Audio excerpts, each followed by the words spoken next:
একদিন চোর চুরি করার জন্য একটা রুমে ঢুকে পড়ে। সেই রুমে একটা বুড়া ঘুমাচ্ছিল।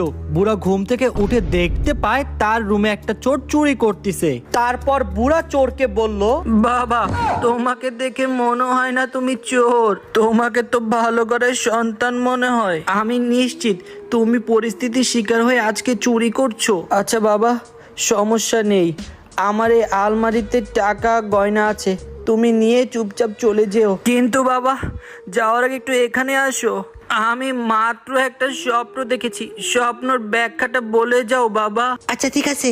আমি স্বপ্নে দেখেছি আমি একটা গহীন জঙ্গলে হারিয়ে গিয়েছি। তারপর একটা কোকিল পাখি আমার কাঁধে এসে 3বার চিৎকার করে বলল, ইয়াসিন, ইয়াসিন, ইয়াসিন। এই স্বপ্নের মানে কি বাবা?